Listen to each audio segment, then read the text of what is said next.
نحمده ونصلي ونسلم على رسوله الكريم أما بعد أعوذ بالله من الشيطان الرجيم بسم الله الرحمن الرحيم والذين هم لفروجهم حافظون۔ اللہ پاک نے سورہ مؤمنون میں کامیابی کی صفات کو بیان فرمایا ہے کہ دنیا میں بھی اور آخرت میں بھی میرے وہ بندے اور وہ بندیاں کامیاب ہے جو ان صفات کو اختیار کرے۔ کئی دن سے صفات کا بیان چل رہا ہے۔ چوتھی صفت اللہ رب العزت نے بیان فرمائی ہے کہ شرمگاہوں کی حفاظت کرتے مگر اپنی بیوی کے ساتھ۔ جو لوگ اپنی بیویوں کے ساتھ اور جو بیویاں اپنے شوہروں کے ساتھ اپنی خواہش پوری کرتی ہے تو یہ حد تجاوزی کرنے والے نہیں ہیں۔ اس کے علاوہ جو بھی راستہ جو مرد اور عورت اختیار کرے گا وہ حد سے گزرنے والے ہیں۔ قرآن نے صاف فرما دیا۔ تو حد میں رہنے کا ایک راستہ کل میں نے آپ کی خدمت میں عرض کیا، نکاح جنسی تسکین کا ایک بہت بڑا ذریعہ ہے۔ اللہ نے یہ خواہش تو رکھی ہی ہے، اس خواہش کو پورا کرنے کا ایک بہت بڑا ذریعہ آپس میں نکاح کر لینا ہے۔ آج یہ تصور نکاح کے ذریعے اپنی جنسی خواہش کو پورا کرنا، یہ تصور یورپ کلچر سے ختم ہوتے جا رہا ہے۔ وہاں کا فیملی سسٹم تباہ ہو گیا ہے۔ ان کے پاس نکاح کی اہمیت کا کوئی فلسفہ نہیں ہے۔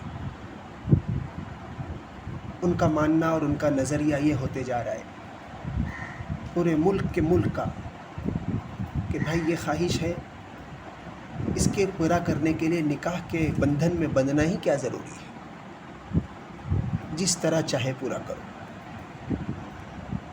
یہاں تک حد سے گزر گئے وہ کہ بھائی بہن کا، ماں باپ کا تصور ختم ہوتے جا رہا ہے۔ بعض جگہوں کی 80% آبادی ناجائز ہے، خود ان کا کہنا ہے۔ جانور سے بھی پورے کر سکتے، مرد بھی پورے کر سکتے ہیں اپنی خواہش کو۔ ایک عورت ہی کے ذریعے پورا کر سکتی ہے، بلکہ اس کو قانون کی شکل دی جا رہی ہے۔ آج آپ کے ہندوستان میں بھی اس کو قانون کی شکل دینے کی پوری ایڑی چوٹی کا زور لگایا جا رہا ہے، بلکہ غالباً قانون بن بھی چکا ہے۔ یورپ میں تو بن چکا ہے۔ تو جنسی تسکین اللہ پاک فرما رہے اس کا ذریعہ واحد بیویوں سے خواہش کو پورا کرنا ہے، اور انہوں نے قرآن اور نبوی طریقے کو پیچھے ہٹایا تو وہ حد سے گزر گئے۔ اللہ نے پہلے ہی فرما دیا، جو اس کے علاوہ کوئی کام کرے گا، اپنی خواہش کو پورا کرے گا، وہ حد سے گزرنے والے ہیں۔ اور وہ حد سے اتنے گزر گئے کہ جانوروں کے ساتھ بھی مبتلا ہو گئے، اپنی بیٹی اور ماں کے ساتھ بھی مبتلا ہو گئے۔ کہیں بھی لڑکی کو پکڑ کر زنا کرنے کی گناہ میں مبتلا ہو گئے۔ فیملی سسٹم تباہ، تو بھی ان کی جنسی تسکین رکی نہیں، خواہش رکی نہیں۔ اس لیے کہ روکنے کے لیے اور رکنے کے لیے شریعت مطہرہ کے دائرے میں اگر کوئی خواہش پوری کرے گا تو اس کی جنسی تسکین بھی ہو جائے گی، اس کو سکون بھی میسر آئے گا۔ انہیں سکون بھی نہیں آیا چونکہ شریعت کے علاوہ ناجائز اور غیر فطری طریقہ انہوں نے اختیار کیا، تو یہاں تک کے واقعات ہو گئے کہ ان کو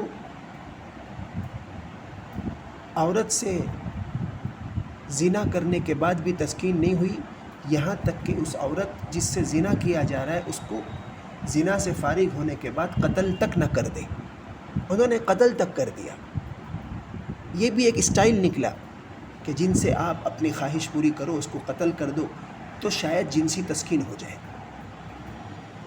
یورپ چیخ چیخ کر کہہ رہا ہے کہ ہم نے تباہی کے دہانے پر ہم پہنچ چکے ہیں.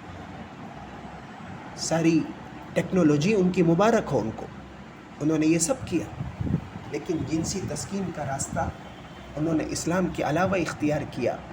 تو وہ قرآن نے کہہ دیا تھا پہلے کہ یہ حد سے گزرنے والے ہیں، اور حد سے گزرنے کے بعد بھی ان کو خواہش کو، ان کو سکون نہیں ملا.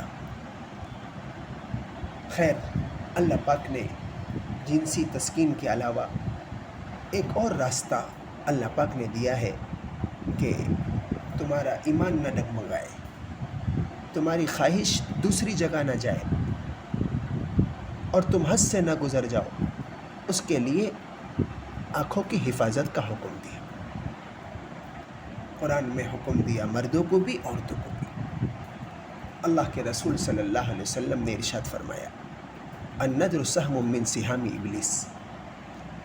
یہ ناجائز راستے کا پہلا قدم ہے کہ آنکھوں کی تم نے اگر حفاظت نہیں کی تو آگے بات زنا تک پہنچ جائے گی اور تم حد سے گزر جاؤ گے. تو پہلے آنکھوں کی حفاظت فرما دی کہ نظر شیطان کے بجھے ہوئے تیروں میں سے ایک تیر ہے. بات یہیں سے شروع ہوتی ہے. اس لیے نظر کی حفاظت کی فضیلت قرآن نے بھی بیان فرمائی، نبی کریم صلی اللہ علیہ وسلم نے بھی جا بجا ارشاد فرمایا. ایک حدیث میں ارشاد فرمایا، جو مجھ کو زبان کی اور شرمگاہ کی حفاظت کا وعدہ کر لے، میں اس کو جنت کی ضمانت کا وعدہ کرتا ہوں، جنت کی گارنٹی دیتا ہوں. آنکھوں کی حفاظت، یہ آنکھ بھی اللہ پاک نے کیسی دی ہے. تھوڑا سا غور کریں کہ اگر آنکھوں کی حفاظت نہیں ہو رہی ہے، علماء نے فرمایا کہ یہ مراقبہ کریں. آنکھیں اللہ پاک نے دی ہے، کتنی بڑی نعمت دی ہے، بغیر مانگے دے دی، بغیر مانگے دے دی. کوئی سروس کا چارج نہیں، زندگی بھر کام کرتی ہے، کوئی سروس نہیں، کوئی پانی تیل نہیں مانگ رہی ہے. یہ سرکاری مشین اللہ پاک نے بغیر مانگے دی. صرف ایک تقاضا ہے اللہ پاک کا کہ تم اس کو سب چیز دیکھو، سب چیز کو دیکھو. تم صرف غیر محرم کو ناجائز نگاہ سے مت دیکھو، شہوت کی. دوسرا کسی بھی شخص کے اوپر حقارت کی نگاہ مت ڈالو، اس کو حقیر مت سمجھو. باقی اللہ پاک یہ بھی کر سکتے تھے کہ آنکھوں کی روشنی لے لے اور پھر کہے کہ میں تمہیں دوں گا اس شرط پر کہ تم اس کو ناجائز جگہ پر نہیں ڈالو گے. تو ہم میں سے ہر شخص بانڈ لکھنے تیار ہو جاتا، اپنی ساری دولتیں خرچ کرنے تیار ہو جائے.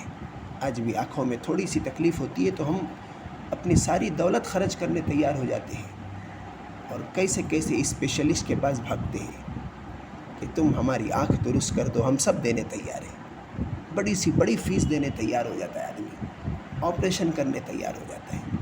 اگر اللہ کہہ دے کہ میں تمہیں دوں گا، تم ایک چیز لکھ کر دو کہ تم آنکھوں کو غلط استعمال نہیں کرو گے، تو ہم میں سے ہر شخص تیار ہو جائے گا نا.